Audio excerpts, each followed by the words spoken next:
এপ্রিলে গোটা বিশ্বের নজর থাকবে বাংলাদেশের দিকে। আন্তর্জাতিক বিনিয়োগ সম্মেলনে দেখা যাবে শীর্ষ ধনী বিনিয়োগকারীদের প্রধান উপদেষ্টার আমন্ত্রণে আসতে পারেন স্পেস এক্সের ইলন মাস্ক, অ্যামাজনের জেফ বেজোস এর মতো শীর্ষ ধনী ও বিজনেস আইকনরা। এরই সাথে শোনা যাচ্ছে ইলন মাস্কের হাত ধরে বাংলাদেশে আসতে যাচ্ছে স্টারলিংক। কি এই স্টারলিংক? ইন্টারনেট সেবার ধারণা বদলে দিতে যাওয়া স্টারলিংক কিভাবে কাজ করে আজকে জানবো এই ভিডিওতে।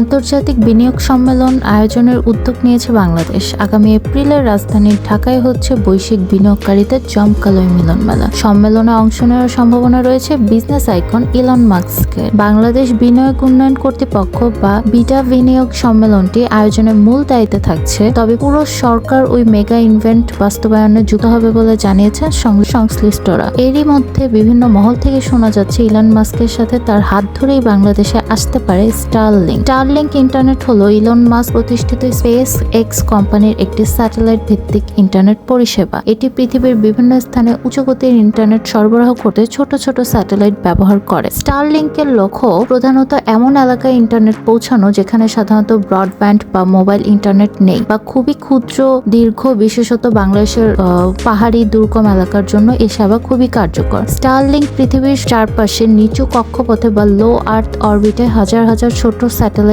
স্থাপন করেছে। এই স্যাটেলাইটগুলো পৃথিবীর বিভিন্ন অঞ্চলে ঘুরতে থাকে এবং ইন্টারনেটের সিগন্যাল প্রদান করে। স্টারলিংক সেবা গ্রহণ করার জন্য ব্যবহারকারীদের একটি বিশেষ রিসিভার বা ডিভাইস প্রয়োজন হয়। এই ডিভাইসটি স্যাটেলাইট থেকে ইন্টারনেট সিগন্যাল গ্রহণ করে কোয়ালিটি সম্পন্ন আন্তর্জাতিক CMT 500W CSRM কমিউটেড ফর মেজর স্টিল স্যাটেলাইট থেকে প্রাপ্ত সিগন্যাল রিসিভার ডিভাইসের মাধ্যমে ব্যবহারকারীদের রাউটারে পৌঁছে। এরপর রাউটারটি সেই সিগন্যালকে ওয়াইফাই কিংবা কেবল সংযোগের মাধ্যমে ব্যবহারকারীর ডিভাইস যেমন মোবাইল বা কম্পিউটারে পাঠায়। স্টারলিংকের স্যাটেলাইটগুলো একে অপরের সঙ্গেও যোগাযোগ রক্ষা করে এবং পৃথিবীর বিভিন্ন নেটওয়ার্ক স্টেশনগুলোর সাথে যোগাযোগ স্থাপন করে ইন্টারনেট সেবা সরবরাহ করে। এই পুরো প্রক্রিয়াটি অত্যন্ত দ্রুত গতিসম্পন্ন হয়, যা উচ্চ গতির ইন্টারনেট সেবা নিরবিচ্ছিন্নভাবে নিশ্চিত করে। স্টারলিংক ইন্টারনেটের গতিও বেশ ভালো। স্টারলিংকের মূল উদ্দেশ্য হলো পৃথিবীর যে কোনো স্থানে, বিশেষ করে দূরবর্তী কিংবা গ্রামীণ এলাকায় উচ্চগতির ইন্টারনেট নিরবিচ্ছিন্নভাবে সরবরাহ করা। সাধারণত স্টারলিংকের গতি